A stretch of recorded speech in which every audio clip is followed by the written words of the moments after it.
হালাল ভাবে ধনী হতে চাইলে সকাল বিকাল একটি দোয়া 7 বার পড়ুন। এটা নবীজি সাল্লাল্লাহু আলাইহি ওয়াসাল্লাম নিজে শিক্ষা দিয়েছেন। আবু দাউদ শরীফের 1555 নম্বর হাদিস।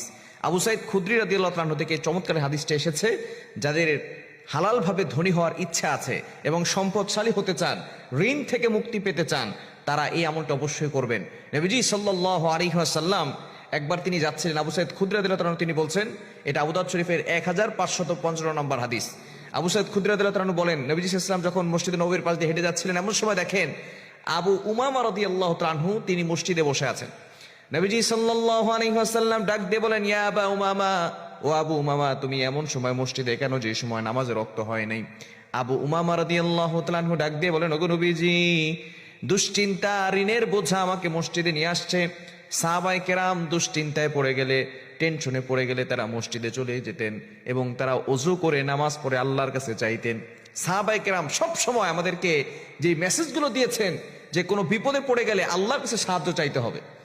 আল্লাহ তাআলা নিজে বলে দিয়েছেন 2 নম্বর পারা 2 নম্বর পৃষ্ঠার 10-11 নম্বর লাইনগুলোতে, সূরা বাকারার 152 নম্বর আয়াতে আল্লাহ তাআলা জানিয়ে দিয়েছেন, ইয়া আইয়ুহাল্লাযীনা আমানুস্তাঈনু বিস-সাবরি ওয়াস-সালাহ।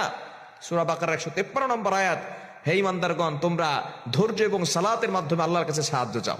সাহাবায়ে কেরাম বিপদে পড়লে আল্লাহর কাছে সাহায্য চাইতেন। আবু উমার রাদিয়াল্লাহু তাআলা আনহু মসজিদে চলে গেছেন। নবী সাল্লাল্লাহু আলাইহি ওয়াসাল্লাম বলতেছেন, ও আবু উমামা, ইয়া আবা উমামা, হে আবু উমামা, তুমি এখানে বসে আছো নামাজের রক্ত ছাড়া?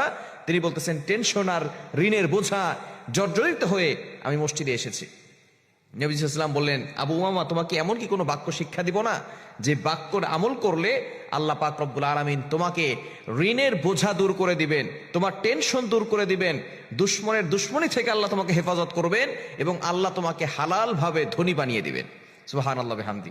এই আবু উমামা রাদিয়াল্লাহু তাআলা আমলটি করছেন সকালবেলা 7 বার, ফজরের নামাজের পরে, মাগরিবের নামাজের পরে 7 বার। এই দোয়া পড়ার পরে কিছুদিন পরে আবু উমামা রাদিয়াল্লাহু তাআলা নবীজির কাছে এসেছেন হাদিয়া নিয়ে। ইয়া রাসূলুল্লাহ, আপনি যে দোয়া আমাকে শিক্ষা দিয়েছেন, এই দোয়ার আমল আমি পরিপূর্ণভাবে করেছি, 5 ওয়াক্ত নামাজ পড়েছি, আল্লাহর কাছে দোয়া করেছি, আর এই দোয়াটা বেশি বেশি পড়েছি, ফজরের পরে 7 বার আর মাগরিবের পরে 7 বার পড়েছি। আল্লাহ তাআলা আমার ঋণের বোঝা দূর করে দিয়েছেন। আল্লাহ তাআলা আমাকে এত পরিমাণ সম্পদ দিয়েছেন যে আমি যাকাত দিতে পারি এবং আপনার জন্য হাদিয়া নিয়ে আসছি। দোয়াটি হচ্ছে, আল্লাহুম্মা ইন্নী আউযু বিকা মিনাল হাম্মি ওয়াল হুজনি ওয়া আউযু বিকা মিনাল আজাজি ওয়াল কাসালি ওয়া আউযু বিকা মিনাল জুবনি ওয়াল বুখলি ওয়া আউযু বিকা মিন গলাবাতিদ দাইনি ওয়া কাহরির রিজাল।